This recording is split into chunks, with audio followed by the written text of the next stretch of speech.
independently? Can they organize themselves in the morning, get up on time, fill out a job application? Do they have a resume? Those are things that you want to ask your school to help work on. So what we're going to do right now is introduce Jennifer Stewart. She's from the Federation for Children with Special Needs, and she's going to talk about all of the family supports that they offer. They're such a great resource, and I think that she gave out some information to you already, and so she's going to talk about what they have to offer.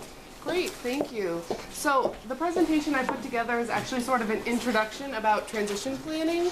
This presentation can be very long, or we can do it sort of expedited. And so I know that you guys have a couple other speakers, so I'm going to go through the presentation sort of quickly, but feel free to ask questions. But I just want to sort of give you an overview of the transition process. Oh, that's not showing up. So I am the Director of Transition Projects at the Federation for Children with Special Needs. We have a couple different projects at the Federation right now. One is called the Link Center, and the other one is a new project. It's the WIOA Family Support Project, which is our newest project. We just got a contract with MRC to provide family support around transition planning if you're connected to MRC. So if you have questions about that, you can answer questions at the end about that. These are just a couple projects. So I know Diane, like this is a lot to cover, but I'll go through it quickly, and if it's too much, then just say, oh, people are going to talk about this. But I just want you guys to get a good idea. So this is sort of everything that should happen when you're talking about transition planning. So what is transition?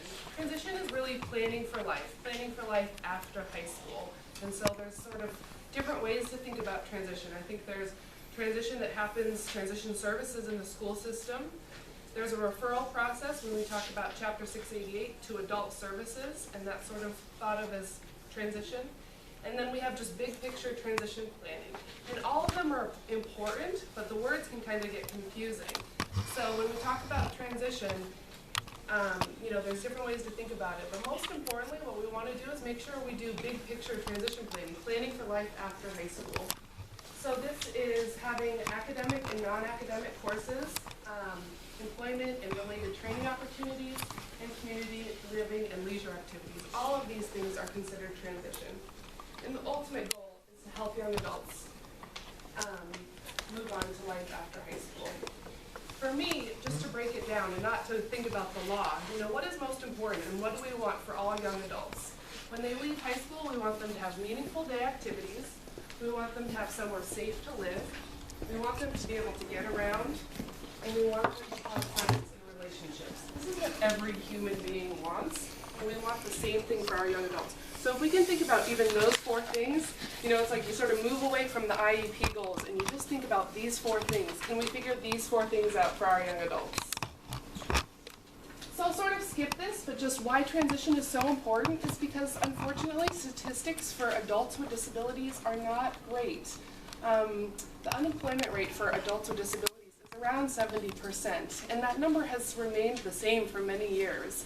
I think that we're seeing some change, hopefully with a real push. We want to get our young adults working younger than they have been typically, so there's more vocational practice taking place during the high school years. But some other statistics just around graduation rate, poverty, and the dropout rate. So this is why transition is so important.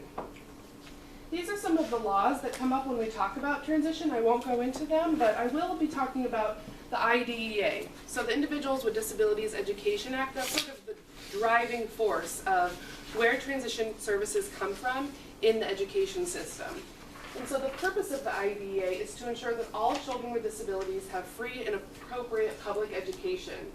So this is designed to meet their unique needs. So you want to remember that. Transition services and services should be individualized. They shouldn't look standardized for all students. They should be individualized for your student and prepare them for education, employment, and independent living.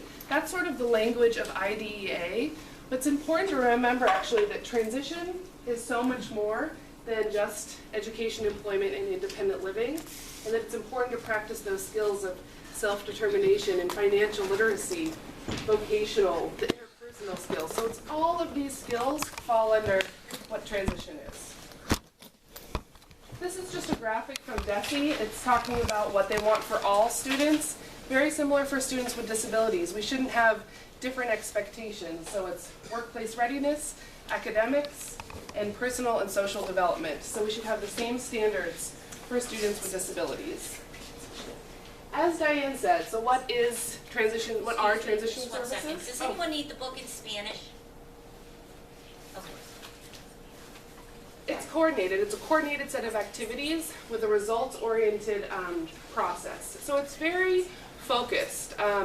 Not everybody should receive the same transition services because they should be a result of who that individual is and what their needs are, what their interests are. So conversations at your IEP meetings, when your young adult turns 14, they change a little bit and they start talking about that young adult and their interests, their preferences, strengths, and then services are coordinated around that individual to help facilitate moving from high school to post-school. So, as Diane said also, transition services in Massachusetts start when the young adult turns 14. If your young adult is 13 and all of a sudden your transition team is coming together and saying, let's have a transition meeting, don't be afraid. Say thank you, because that means they're preparing and they're thinking about getting that young adult ready. So it's okay, but most of the time it's happening when they're 14. And transition services will occur until they graduate or age out. This is for anybody who's on an IEP, so not if you're on a 504, you can't receive transition services, and it's for all disabilities. These are just examples of what transition services might look like. So we're going to be doing career awareness, community experiences, inclusion and general education classes. These are sort of evidence-based practices of good transition services. So I just have a list here, and I won't go into all of them. But sort of self-care, independent living, social skills, you'll hear me repeat those because those are all so important. This is just a guidepost. It's a framework to think about transition. We don't want to think about transition just in terms of school, but these other aspects that help transition come together. So you'll see family involvement is a key piece to having a successful transition. I'm just highlighting other guides and tools to use in your planning process using transition timelines. I saw that a transition timeline was handed out. We also have a packet for you that has a transition timeline in the guidebook as well. Maybe you've seen this before. This is from our Department of Education in Massachusetts. It's sort of showing what transition means when we're in high school and then when we're moving to post-secondary. So post-secondary, when we're out of high school. Post-secondary success to DESE means education and training, competitive employment, independent living, and community participation. And you see on the left-hand side we have a student, and we have a student who has goals. And while they're still in school, they're surrounded by that blue, and that blue circle is the school, transition assessment, your IEP, your transition planning form, and all of those things support the student while they're in school.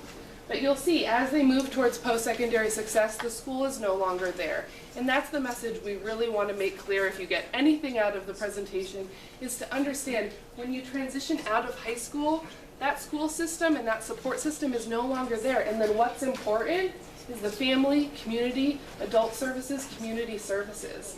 So realizing how strong those connections are, because that school and what they're providing and all of these services that are an entitlement will no longer be there when you leave the high school system.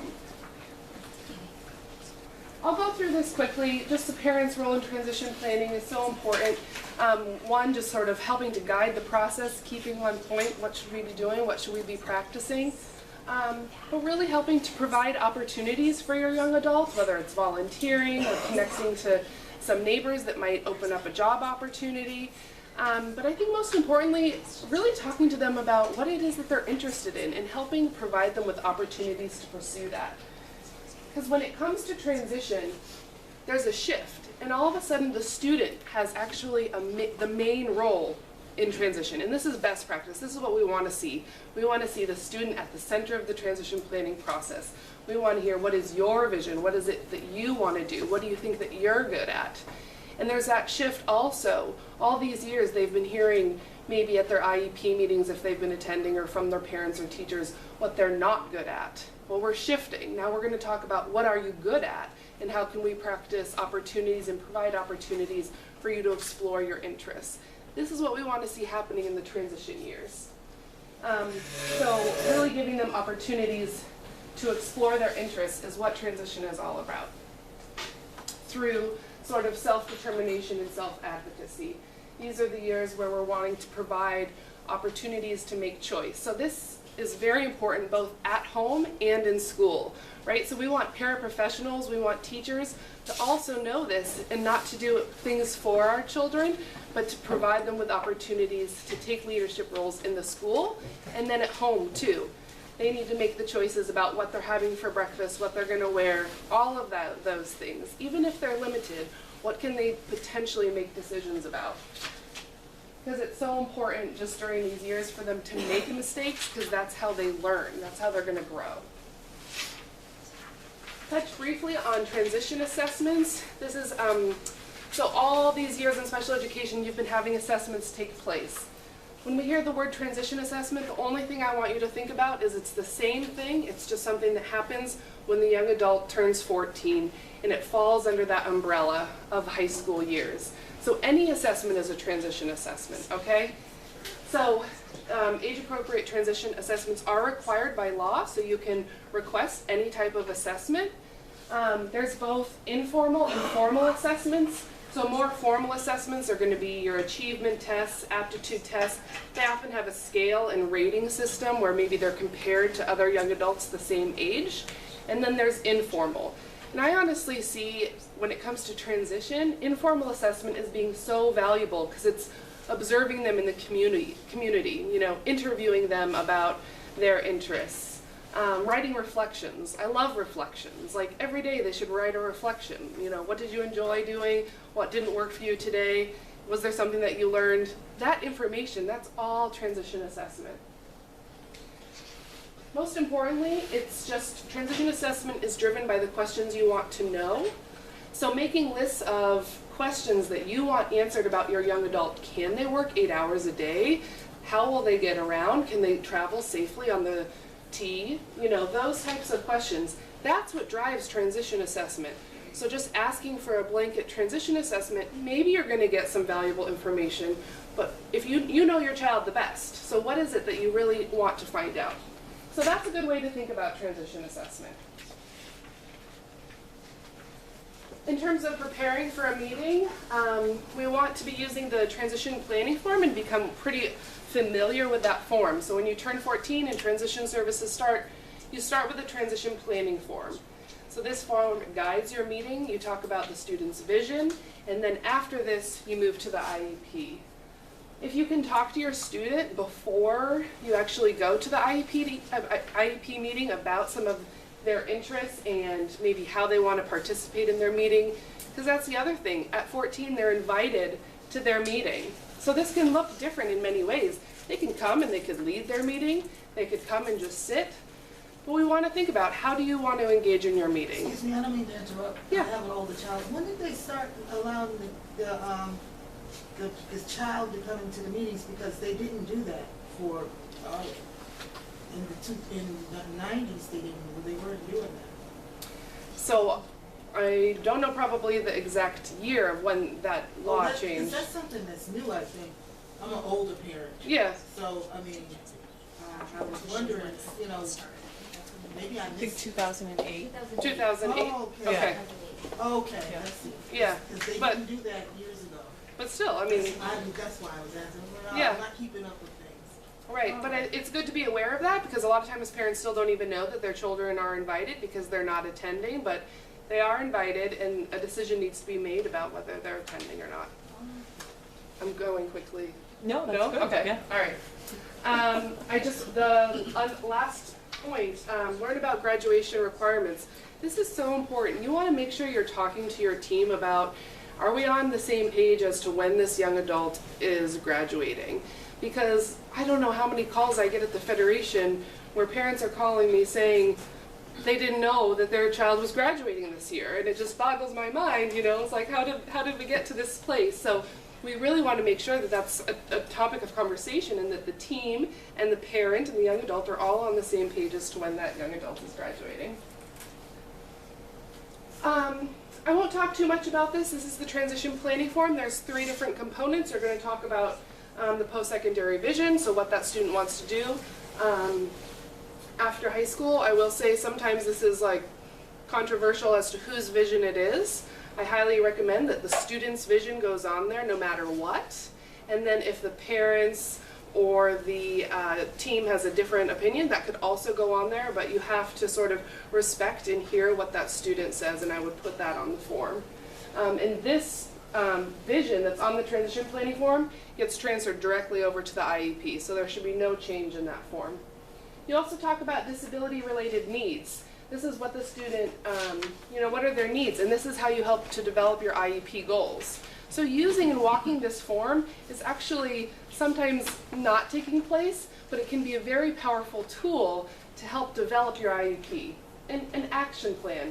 I love action plans. If you don't have a plan for who's going to do it and when are you going to do it by, a lot of times these things just fall flat, right? It just is a lofty vision. It doesn't actually happen.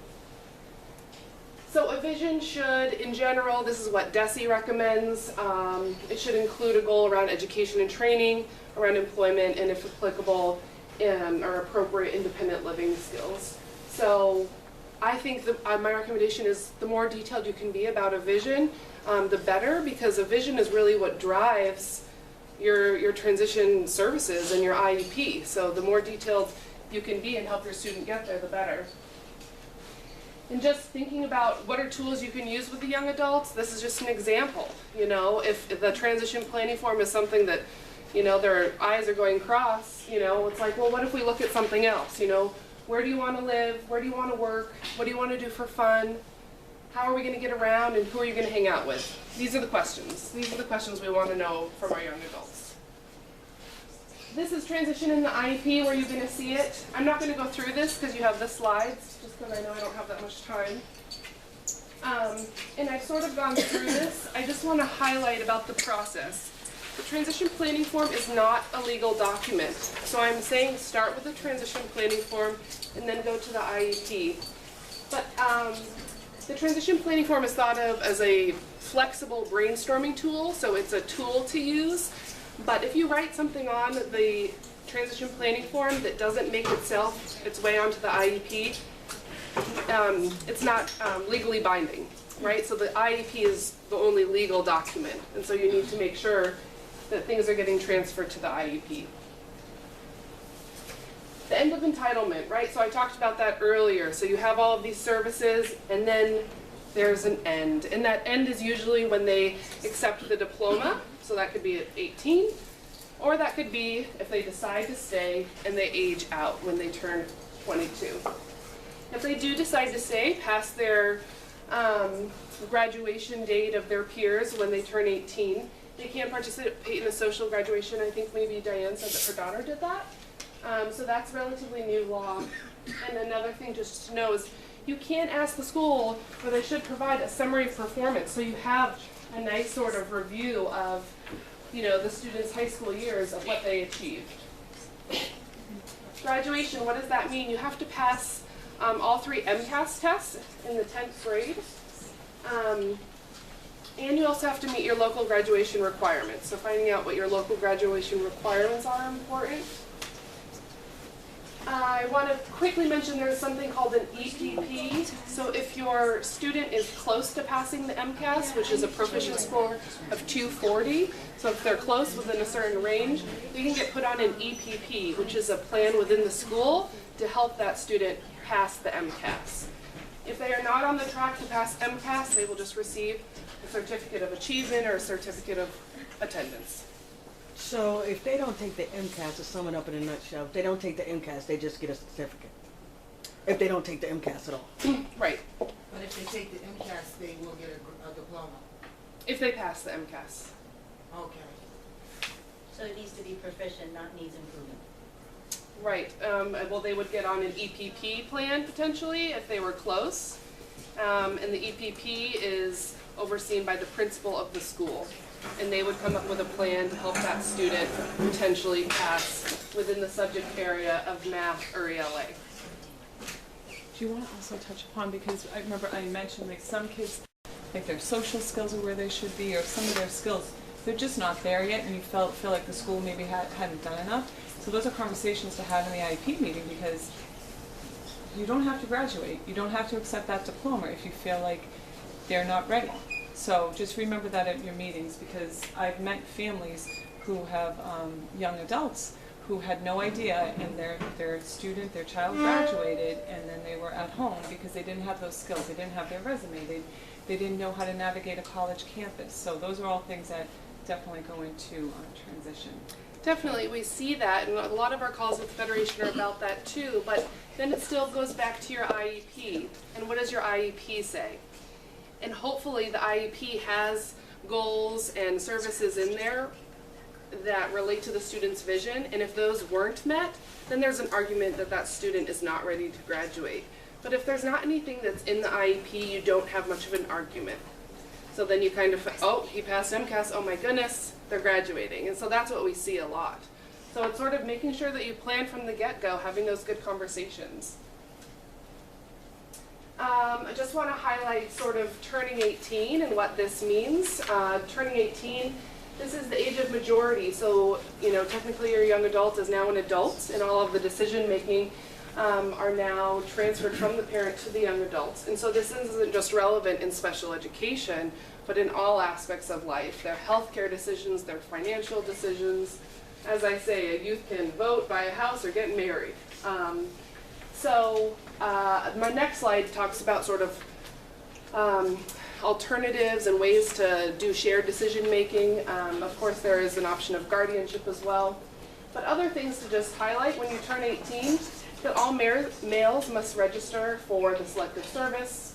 You are eligible for SSI and Mass Health, and then it's also recommended to maybe apply for Section 8 housing if the individual might think that they would be interested in not even living independently one day, but just living outside of their own home, and then, you know, you could figure out puzzle pieces of how that housing would look. But there's a waiting list, right? So just 10 years out, might your young adult be interested in this? I won't go through this, but as I said, so there's guardianship, which is the full legal going to the court and receiving guardianship over a young adult. And then there's other options to just have joint bank accounts, power of attorney, healthcare proxies, to make those decisions a little bit more feasible. I mentioned Chapter 688, so this is something I want you to be aware of, because this is sort of a referral from the high school to an adult service agency that your child might be eligible for. So this is not a continuation of special education. It's not a determination of eligibility. So if a referral is sent, that doesn't mean they're eligible. It just means that that adult service agency knows your son or daughter exists. And it's not an entitlement. So there's no guarantee that they're going to get services from this adult service agency. But these are some examples. So it would be like MRC, DDS, DMH. These are the agencies that I'm talking about. Your school should talk to you about this 2 years before your young adult is going to leave high school. So that's sort of the planning process. That's the idea, the ideal. So another reason why those conversations around when is my son or daughter graduating, well, that's a really important conversation to help make sure that 688 is in fact sent. Just want to highlight there's a continuum of options when we're talking about all of these things. You know, what track is my son or daughter on?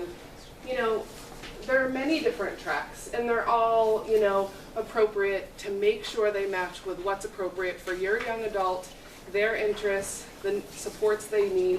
So as you can see, there's a range of education opportunities, employment, and independent living. I leave you with sort of just these questions that you want to make sure you're thinking about as a parent and talking about with your young adult of just what will they do all day, where are they going to live, how are they going to get around, what government assistance do they qualify for, who will pay for their expenses, and what will happen when I no longer care for them. So these are the sort of questions and fears that we have around transition. the earlier you can kind of think about them, talk about them, and plan, and call the Federation or whoever, or these other support systems, the better off you'll be. We do have a transition listserv that you can join to kind of get kept in the loop about different things going on in our state. I have our website up here as well as DESI's secondary transition website. As Diane mentioned, we have a 2-day Planning a Life Transition Conference. So it's this presentation, well, actually it's much more than this presentation, but really drawn out and giving you more of those tools to feel that you can, plan for a life after high school. So, and then I just have some resources. So I know that was quick. I hope that was a good, quick overview. And I can probably take a few questions and then I'll let the other speakers go. And I have handouts here, and then we also handed out a packet, so. I have a question. I was wondering, how is this information transferred to high schools? So let's say a parent didn't come tonight, or a representative of high school wasn't here this evening. What is the connection made between the Federation and the high schools? So the high schools is it the guidance counselor? Sure, so is your concern that maybe the people who work in the school don't even know this Well, I'm information? just curious because I don't have a high school student on an IEP. I'm here representing one of my children's high school because the town council, we're kind of disseminated that way. So I'm here for Snowden. And I know that they do have students there that are on an IEP and that are seniors and transitioning. So I'm just wondering if I didn't come tonight, would they? So you can always reach out to the Federation. We do trainings all over the state. And we are working closely with the Boston SpedPac to make sure, so this group to make sure, we can figure out how to get information to parents, and then a partnership with the schools as well. So there's actually an initiative in Boston. So I guess I want, like I said, is it parent engagement or how? They should be telling the parents at an IEP meeting starting at age 14, they should be talking about transition starting at age 14. Unfortunately, maybe not all schools are doing that.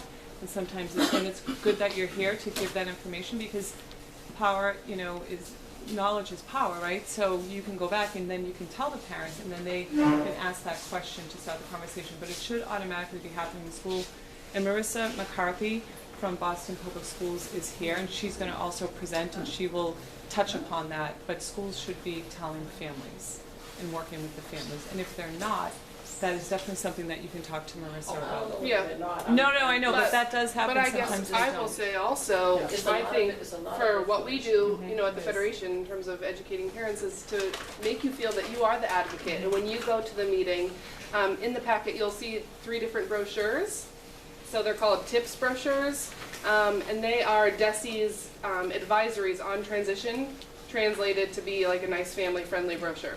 So you bring that to your meeting and say, oh, I'm sorry, I know that, we're supposed to start with the transition planning form, and I would like us to follow, the advisory from DESI on this. So it is parents' role to also influence and push the system, because that's ultimately how change does happen, is parents also taking on that advocacy role. But I think that's the key thing that a lot of parents don't know. Yeah. I mean, not even talking about high school, just parents that have children on a IEP in the 3rd or 4th grade have no idea that the Federation even exists or know that they have the power. It actually is their reason. They don't really see it as such. So, Yeah. but thank you. Yeah. Did you have a question also? I did. I was wondering about with the graduation requirements. I thought if students get a needs improvement and they get put on an ETP plan, they do an extra year of math or whatever, then I've seen kids graduate that way. I never reached. Well, and it's a decision by the principal, so that may So be, it is. yeah. So yeah, you can see them pass, right? It's a Special decision ed made teacher within the and- school. Yeah.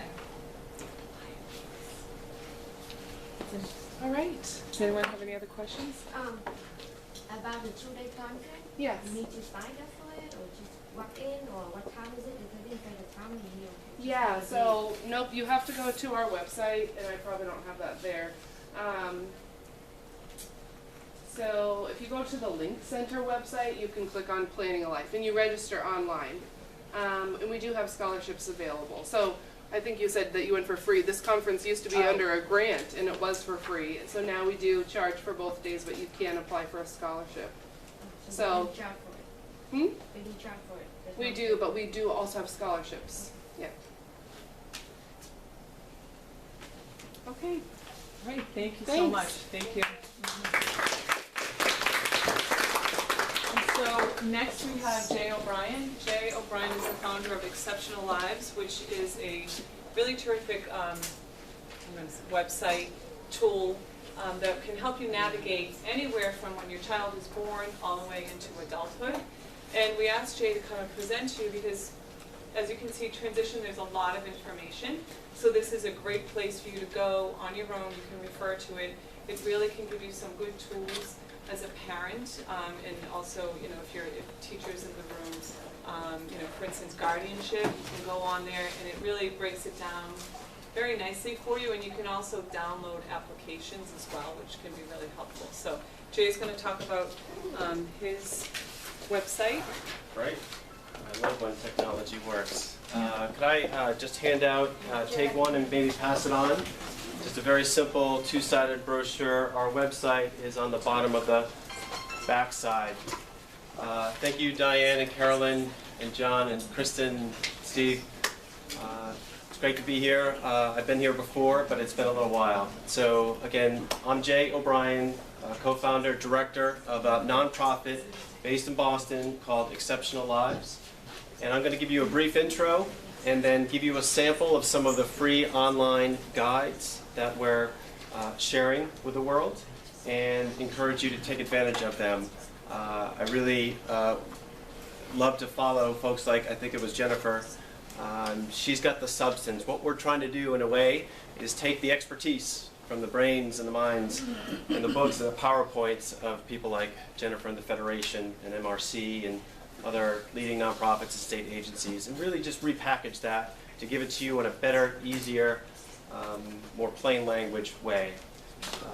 So just a few minutes about our mission. Our mission is first and foremost to help parents and caregivers of children with developmental and intellectual disabilities, and to give you information, as I said, in a more efficient way than maybe you've had access to it before. The same type of information that we're listening to tonight. The problem we're trying to solve is an information problem. What stands in between you and your child getting the services and supports they need, or your understanding of the information about those services and supports. So if you're like many parents nowadays and you go to the internet, you'll either go to Google and get millions of results, or you'll end up on very comprehensive but dense and hard to read websites like Social Security. The result is stress, anxiety, frustration, and missed opportunities to get or delays to get the services and supports you need. We're trying to solve that problem. And we're doing so in a few ways. I'll highlight tonight the top middle free personalized plain language guides in various topical areas. And here they are. We just launched these guides less than a year ago. They're in the areas, and many of these are transition kind of relevant. SSI. When your child turns 18, even if he or she doesn't qualify for SSI at 17 and younger, they may qualify as an adult at 18, and we walk you through that in easy-to-read steps.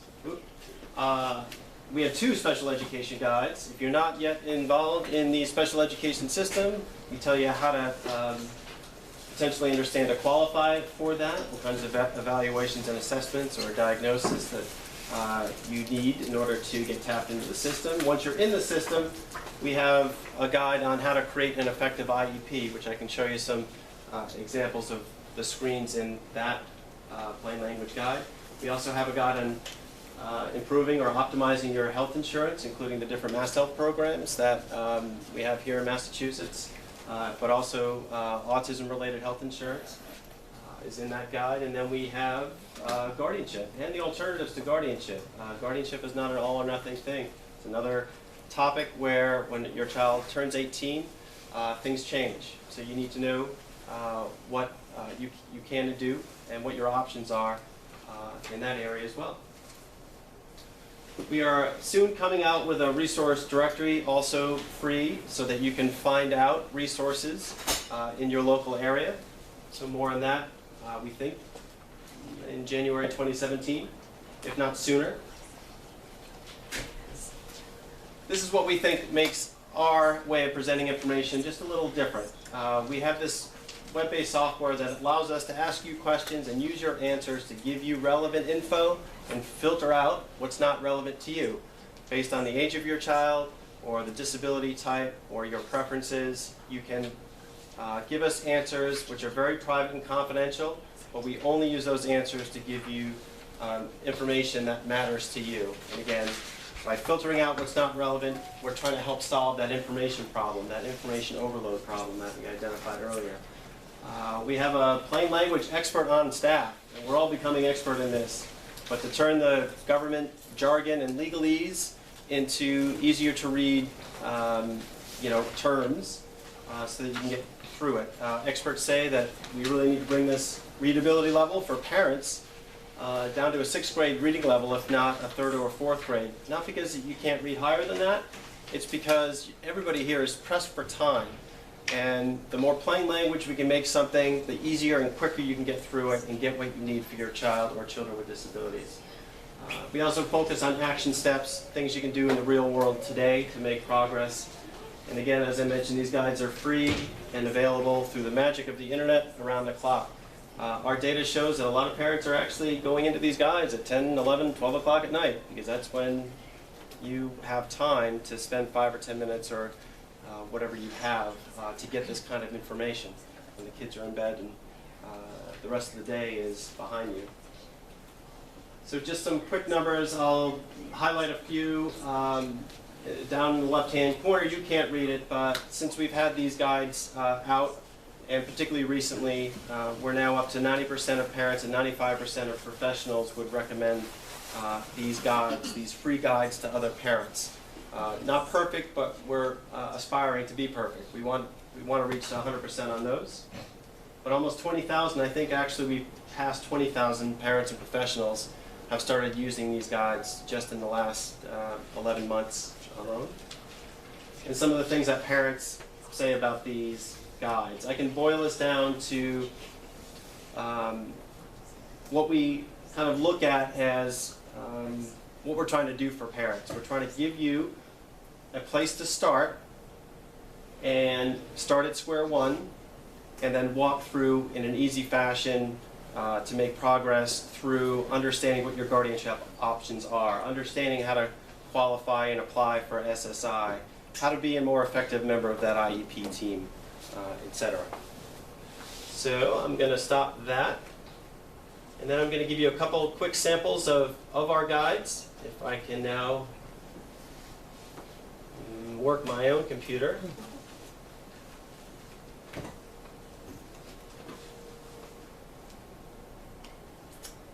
How about that? Exit show, that's what I'm looking for.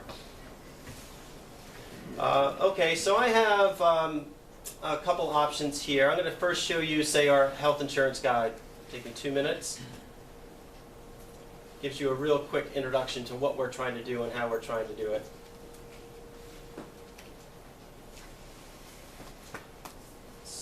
And it won't let me. All right, let's try guardianship.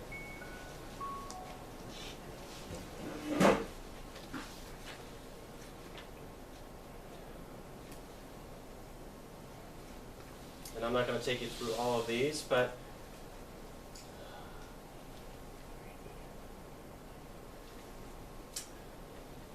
so you would access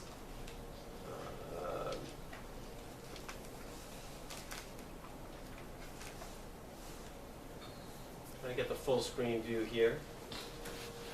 Here we go. You would, how come you're not seeing what I'm seeing? All right. I think that's probably why. Give me a second. Is that extended screen or is that duplicated? Just it's showing my. Is your desktop? my desktop. So what I can do is this. Let us just simply open up a browser. And I'll take you on the... Drag this way? Is it over here? Oh, wait. You just drag it, it's an extension of the screen. You just drag this browser this way, and the screen right here. Oh, I get it. Magic. I think this will do.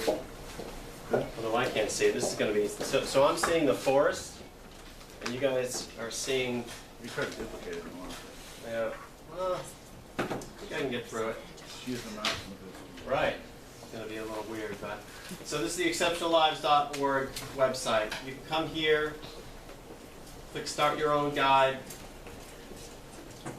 and see our list of guides. We'll jump into... we'll start off with guardianship, because this is a transition-themed event. I'm already logged in, so you're seeing my... But this is what you see. You see a welcome screen.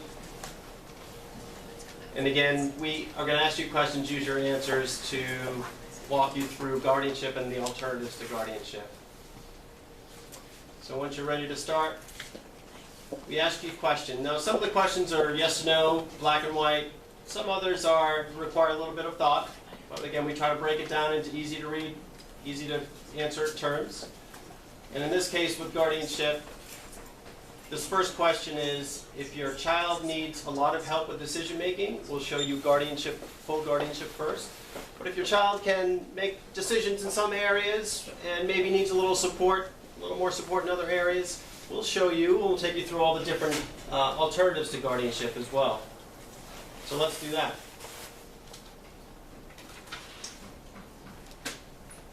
So as we go through, we'll ask a few questions, and what we try to do in every case is tell you why we're asking a question.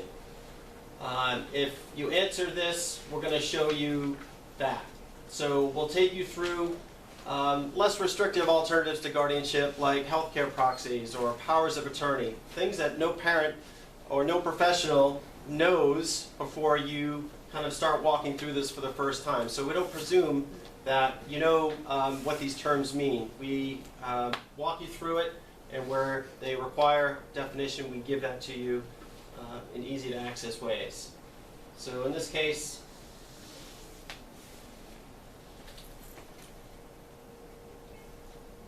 and we take you through what types of decision making your child is capable of.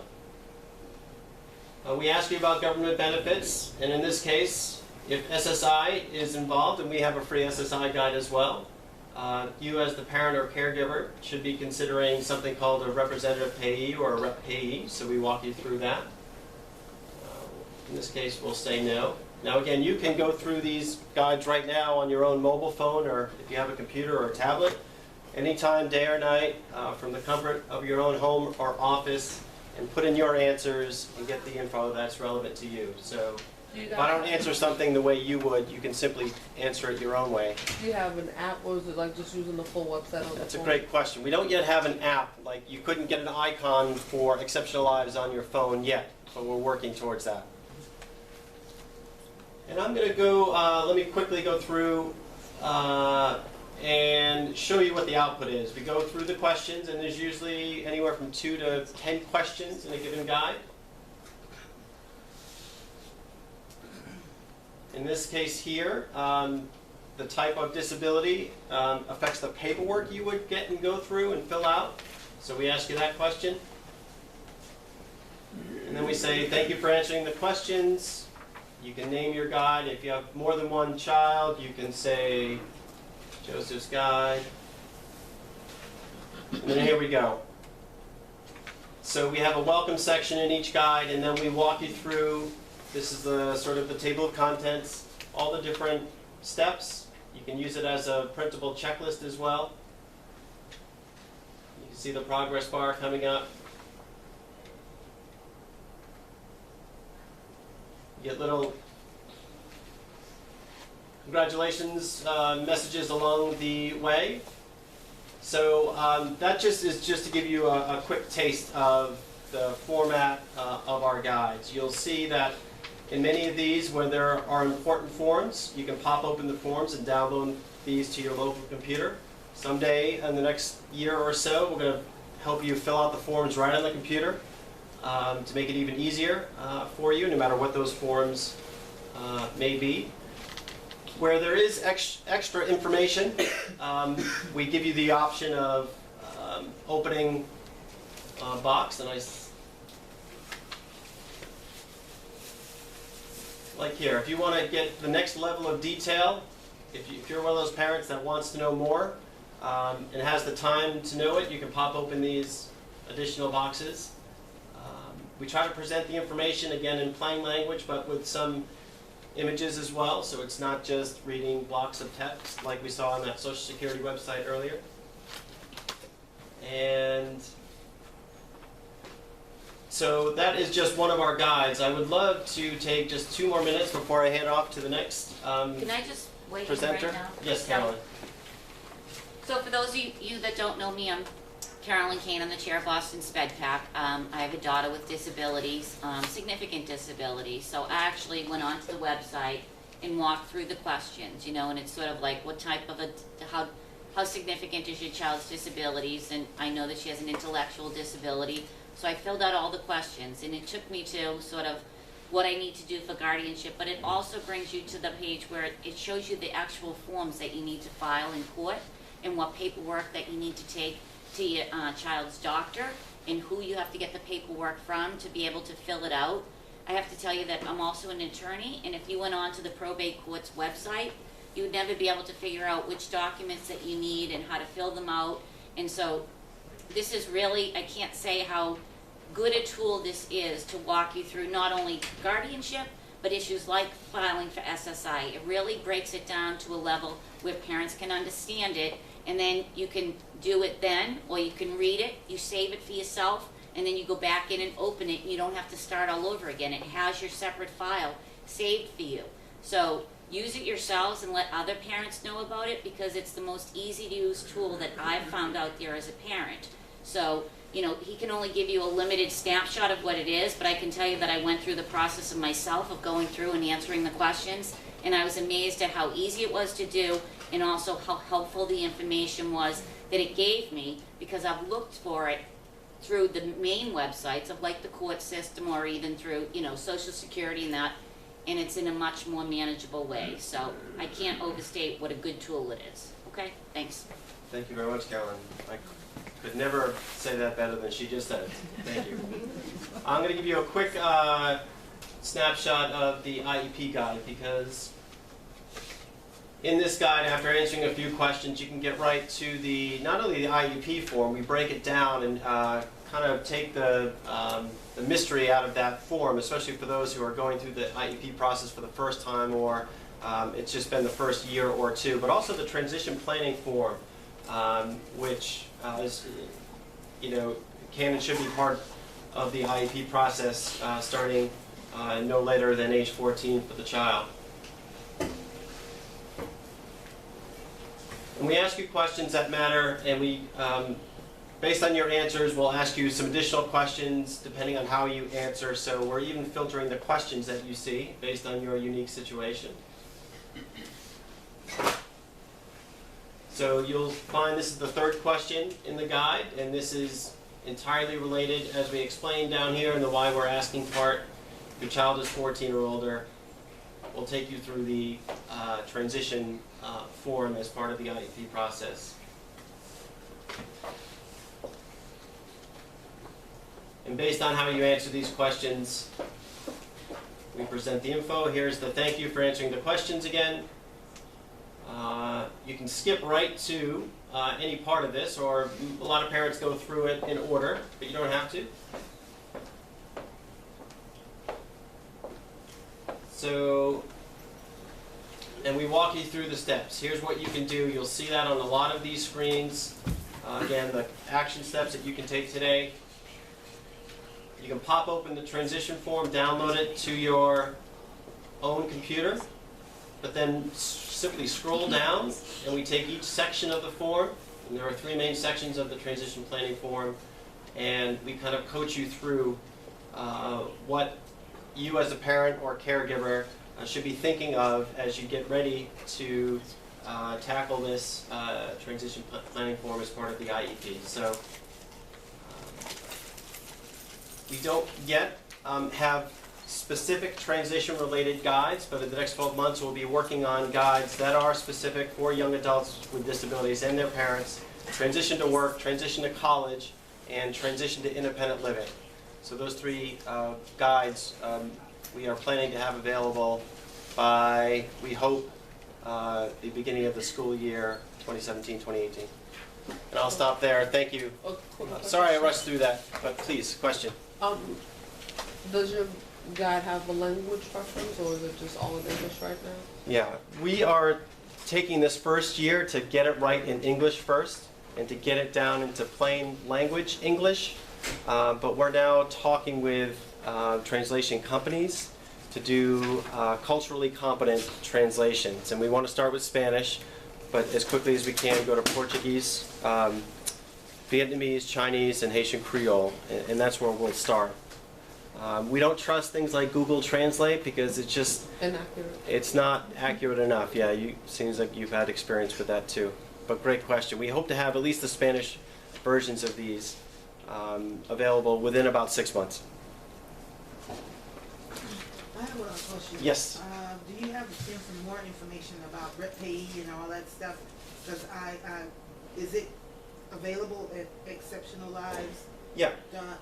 So you can go into the SSI guide or the guardianship guide, and just based on your answers, given that you're interested in that topic, your answers will lead you to that information. So what I can make it even easier for you if you drop me an email or a phone call. Certainly, yes, I will. I don't have the ability with the phone I have now, but I can just leave you my email. Or why don't you write it down on that? Okay, sir. And I'll take that. And then for all other folks, I can leave a little stack of business cards near the waters in the back. So if you would love to reach out and ask a specific question, great. We also have toll-free phone-in and online message support as well. So as you're going through the guide and you need to reach out, you can certainly do that as well. That's just it. Yeah, we don't have the phone number on there, but the email is on there, I think on the bottom front. So that info@Exceptional Lives. We're a small team based in Boston, so that info@exceptionallives.org email will go to an actual human being, which will get it as soon as you send it, and will respond to it. Unlike other info@ email addresses. Great, thank you. Thank you so much. Two more presentations. I know we only go until 8:30, so we only can give them 15 minutes each, but we really wanted to try to give you as much information on the transition in 90 minutes. Sorry. So now we're going to hear from two folks from MRC, Jessica and Jesus. MRC is a Mass Rehab Commission. It's one of our state agencies. And if you haven't heard of it yet, if your child is in high school, you should have a counselor assigned to your high school. Sometimes they might come into an AP meeting, but they might be working with your special education team. And then there's vocational options, and I think the employment specialist from MRC Jessica is here as well. So they have a wealth of knowledge for you tonight to talk about in 15 minutes. But that this is something that you can also bring back to your school, because like I said, there should be someone who is a representative that is going to your high school. Yes. So, good evening, my name is Jesus, and this Jessica White. We are with Mass Rehab Commission. I am a vocational rehab counselor, but I'm also a transition counselor at some of the Boston public schools. Right now I'm covering the Burke High School, I'm covering Cash, and I'm covering some vocational programs at Madison, and there's a Dearborn STEM and Dorchester Academy. So those are some of the schools that I work with. Like she said, most of our program is really catered for working with students with individual education plan. And what we do is we go to the schools, We meet with the special education director, and we figure out which students would benefit from our services. And mostly, some of the services that we offer are geared towards employment. So the way that we work is we try to help students transition from high school towards employment. The way that we do that is we work with them to try to develop a plan and figure out what it is that they're interested in. So, you know, some of the things that we help with is college, skills training, and also job placement services. The way that we actually do our job is just we go to the schools. If we're invited to an IEP meeting, we'll attend the IEP meeting with them, figure out what some of their limitations are, and then we'll sit down with the student and figure out the right course of action. Along the whole process, we're also, you know, working with parents to figure out what would be the best plan for the student, and to figure out whether, you know, what their needs, what needs they have, and figure out how we can best meet those needs. We try to work with the schools as much as we can in terms of trying to figure out what information we can get from the students. So the way that we work is we'll go to the school, we'll do a referral for our services. We put them in a wait list. Our wait list is a month. After the wait list, we ask for documentation such as psychological evaluations, which they should have one done. If they don't have one done, we have the school schedule one so that then we can have some documentation to be able to help them become eligible. These psychological evaluations are also important if they're interested in going to college, because that would help with reasonable accommodations that they need in school. After we do that, they will come in, they will meet with us, and we would actually work on developing a plan for employment. Some of the services that we also have are pre-employment training services, which is really geared towards working with juniors in high school, or seniors who are probably in the, you know, whether they may not be graduating or not, and we have a lot of different programs that would be able to give them internship opportunities, such as, you know, CVS. We have JVS, Jewish Vocational Service, which is one of our vendors, Community Work Services, and they have different types of internships in those programs that they can help students with, you know, work experience, so that they can at least get that before they graduate from high school. So it's really, you know, there's a whole lot of different services that we have. We also do, you know, evaluations for assistive technology if a student is interested in going to college and that is needed.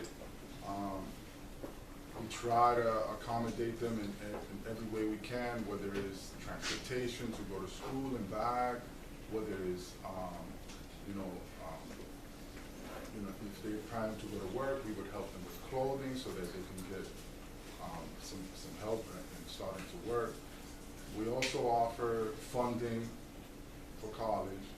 We also offer funding to help them with books, and like I said, transportation. So I mean, it varies. We can do a lot in terms of what we can offer to students, depending on case-by-case basis. Some of the things that we do, I mean, I think part of, I'm Jessica White, I'm a job placement specialist in the Roxbury office of Mass Rehab Commission. So that's where Jesus and I work. We're fortunate that we have 2 Boston offices of Mass Rehab. We have 26 offices in the whole state, and 2, a few miles down the street from each other. So I started off as a vocational rehab counselor, and I was out in Boston public schools, just like Jesus is. But now my position as a job placement specialist is to take a look at our clients who have built skills, have recent education, and they're ready to work. They're not just looking for a summer internship, they are ready to move on to that piece of adulthood that is their first real job. So we find that it's so important to have students who are coming out of high school with internships, paid or not, some kind of experience that gives them exposure to the world of work, has the opportunity to build up work references, and just have an idea of what they like and don't like. Because by the time they get to me, the expectation, they're for the most part ready to work. So I fill in the pieces with making sure there's an awesome resume, that the interview skills are there, just having a conversation with an adult employer sitting across from you. I run workshops and groups on job readiness skills. So at the age of 16 is when, you know, MRC has the ability to first start working with your children, and it's so important to have these resources available where they have these opportunities to have employment. So I always love looking at a young person who's coming out of school who has volunteered every summer for the last 6 summers. It's okay if they haven't gotten paid. I can work with that because we're talking about exposure to a professional workplace, exposure to working with different people and populations, and having some set of professional skills so that they're more likely to pursue the employment that they're looking for. We have representation across all Boston public schools. Some of the schools I used to cover, which I miss so dearly, McKinley South End, Fenway, a school that's so fond to me that I now forget their name. We cover all Boston schools, and if we're not covering them right now, we should be covering them soon. Yeah. What happens is sometimes the schools don't even know that, you know, we have services available for students within the education plan. So, but our hope is that we go to each and every school and we have a counselor covering each and every school in Boston. So we're in Roxbury, we're on Dimmock Street, our downtown office is on Tremont Street. Just because you might live in Dorchester but go to school in East Boston, we cover each high school based on the location of the high school, not based on the address of the student. That's because we're actually going into the high schools during the school day to meet with your student. We're not expecting out of school time, you know, leave at 11, miss a test, come and meet with us. No, we're actually going into your schools. And we do that just to kind of get familiar with the students at school and see, you know, and also meet with teachers if teachers really, you know, some teachers are very helpful in telling us how the students interact in their classes, or what, you know, what are some of their needs, or what are some of their interests, and then we can actually build on that and figure out what might be a good vocational plan moving forward for them in terms of what type of work they would like to do. We also want them to grow as adults. So a lot, you know, once we finish that part in high school, we expect them to kind of participate with us and come to our offices and meet with us in our offices. You know, I have a lot of students who I still have that I've had since maybe 2013 that are still going to college, and, you know, they're still working on their whether it's a bachelor's degree and an associate's degree. So it's, you know, we're actually just helping them go into adulthood and figuring out how to do things after high school. Can we share our combined success story? So we can end on this positive note. So Jesus had a young man that you were working with right out of high school, right? And had some volunteer experience, but was really looking to MRC to provide kind of that jumping off point, some kind of exposure to figuring out if he wanted to work as a cook or a dietary aid, and really didn't know how to just get his foot in the door. So that's where we came into play. And he tried an opportunity for a few months, and in that time realized that his work ethic was at a much higher level than some of his coworkers. Felt like he was picking up the slack too much and ended up leaving the job. Didn't have a good experience, and then kind of flopped around a little bit, trying a few jobs here and there. But the whole time was in really good communication with Jesus, and then I came into the picture, and we got him connected to a training opportunity at the Home Depot, and realized that he's much better with hands-on positions than he is with face-to-face customer service. So he just started his Home Depot career on Saturday, and he's so excited.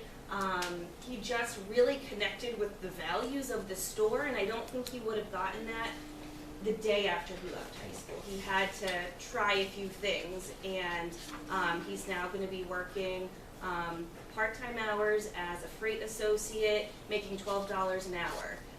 He has the opportunity to grow and move into so much more, but Yeah. I'm excited he's come a long way because he actually, his goal after high school was actually, he wanted to try college, like every high school student wants to. And I don't blame him. I mean, I think that that's important for them to at least get some experience. So we actually helped him attend Bunker Hill Community College for a semester.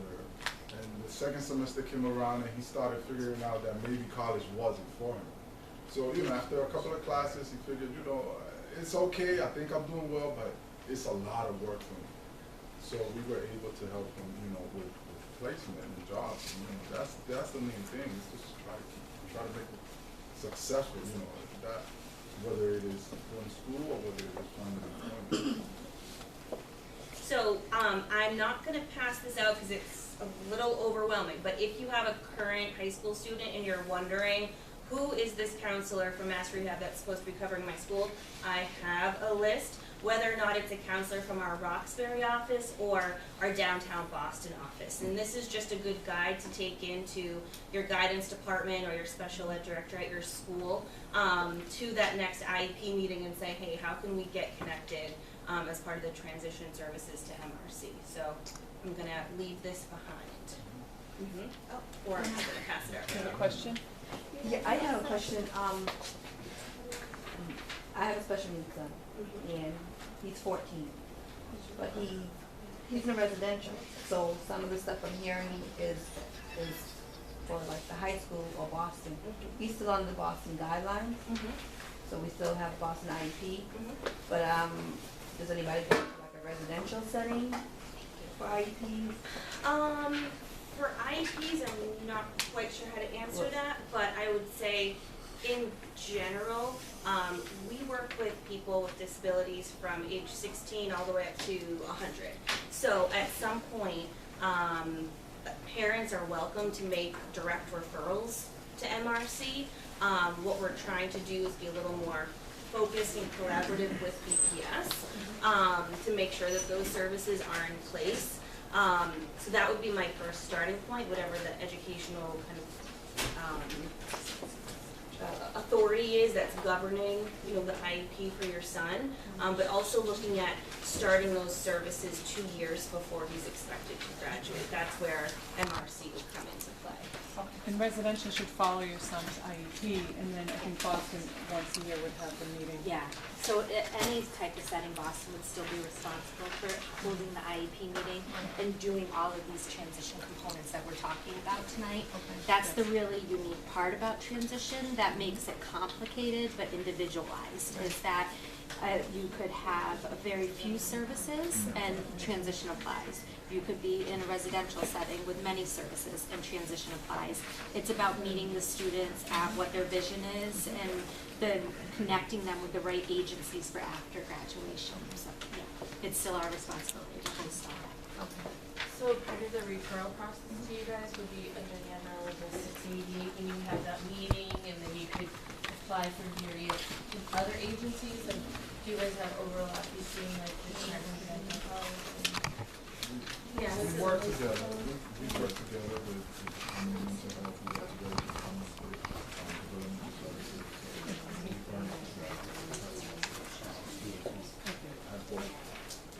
Yeah, depending on who the agency is, DDS might make referrals to us, engagement, I think we Or do you always help us with that this with the agency today. But I think it's important to note that, and that's why you're here, is to be able to ask those questions, because, you know, my daughter's 19, I don't know anyone from MRC yet, so I did ask my daughter's school, you know, when is someone from MRC coming? Which prompted them to call, I think there was, that person had left the position and they were filling it. So it's important to know and to ask all these questions, because sometimes they're just not gonna, it's not that they're not telling you, maybe someone at the school just doesn't know or have a full understanding of transition either. So once you have this information, you take it to your school and you ask these questions. And I would say, even if you got in touch with your school this time last year and there was no knowledge about MRC, we are making a much more concerted effort in the Boston area, but also across the whole state, to really say that we are in each and every public high school across the Commonwealth. So that is still in process because some of the WIOA laws have changed. So if you're not getting the answer that you need, reach out to the supervisor, Kate Doucette, who's listed on this sheet. But try and talk with your school first. But now you are armed with the information about who your counselor that could be serving your student is. But if there's any additional questions, Kate, who couldn't be here tonight, has made it very clear that she is happy to field questions from anybody that has them. And then I think that leads us into, so our next meeting will be a resource fair, which will be here. And we're hoping that MRC will have a table and DDS will have a table. So, you know, we have flyers, Kristen's getting the flyers out right now, so we hope that you will come, you know, spread it around to your school, because it's going to be really important. I think last year we had maybe 50 tables. There were about 50 tables. About 50 tables All with resources. Organizations with Exceptional resources Lives and will support. be there, Boston Public Schools, you know, there'll be programs that have after school programs like Boys and Girls Clubs and YMCA's and whatnot. So that will be, in Logan meeting, we'll be doing the resource fair with Tom, who's in back, so he works for Boston Public Schools. He's a new family liaison for BPS, so, thank you. Okay. Next and last but not least, is Marisa McCarthy. She's the Assistant Director for Transition in Boston Public Schools. She's not new to the district, but she is new to this position, a much needed position in Boston. And I apologize, I know that it's getting late, but she's going to quickly run through what Boston is doing right now for transition. So I'll thank you all for coming. I will quickly go through my PowerPoint, but I will stay afterwards. I'll be respectful of the ending of 8:30, but I'm happy to stay afterwards and review the PowerPoint in detail or answer any questions, okay? Like Diane said, the position of Assistant Director for Transition has been vacant for some time in BPS, and transition is of a high priority right now within the district, so I wanted to walk you through some of the steps we're taking to try to make sure that staff, families, students all know about transition. And so a lot of the messaging that you heard tonight is important because the staff are getting that same messaging. We're trying to build our relationships. Your special ed coordinators, who are the people that run your IEP meetings, they've all already this year had an MRC training, so they know who their MRC counselors are. They know if there's vacancies in those counselors, what supervisor to reach out to, and they've already received that training, so they can help bring that to you all as parents, okay? For reasons of just processing through, I have posted our special ed vision, which includes post-secondary, but I'm not going to go into this or this in detail. It's really just trying to make sure that you understand that everything our office is doing is trying to recognize that the end goal is successful transition and making sure that every student has a quality of life that he or she wants after high school. And that includes making sure that they have recreational activities, that they are able to travel, living in a setting that's of their desire, that they're able to travel, that they're working, that their life is very full. And so by post-secondary success, that's not measured just by having a job or just by being in a college. It's all of those components that make our lives full.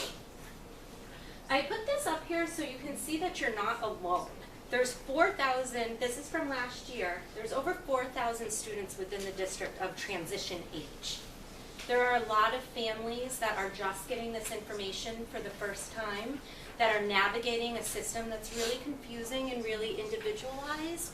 So I put this up here so you know you're not alone and you don't hesitate to ask questions. There are a lot of components that go into transition, and I often think back of how scary it is as you enter the school district. And you're coming from early intervention and coming into the school district for the first time, and that, many of you probably can remember that was a very scary time. And now you've been with the school for so long, and we're starting to talk about going outside of the school setting. School not being a traditional school day. We're adding work in, we're adding some vocational experiences, some daily living experiences, all outside of the school, and that's to help make sure that when your student transitions, it's really seamless. They really should know who they're going to be working with after high school. It shouldn't be a new person coming on as part of their team. That person should have been part of their team before they left. Okay. So these are, every department within Boston Public Schools has a strategic implementation plan. These are our goals: to develop tools and resources to increase self-determination in students, develop systems and capacity to ensure that transition assessments are up to date for all students 14 through 22, provide program guidance for middle schools and high schools, and launch a system to support shared learning and calibration regarding transition services between staff, students, families, and community. So, what does that mean? Student-led IEPs, student-centered IEPs, self-determination. You hear a lot of different words for this, but it's including your student in the IEP process. It's so important to do that. I've bulleted some of the steps I've been taking to gather what BPS is doing in regards to this and how we plan on sharing this practice. But I also want to share with you, there is a whole continuum of how your son or daughter can be included on an IEP meeting. It can start with them just identifying one person that they want to invite. That could be a friend, it could be a family member, it could be a teacher, but that's them advocating for themselves and identifying someone that can advocate for them. That is self-advocacy. That's a great way to have them included. And then there's the whole continuum to some students are running their whole IEP meeting themselves. They're introducing everyone, they're talking about what their goals are, and they're leading the meeting, just like the coordinator. So I leave this for you to look at yourself.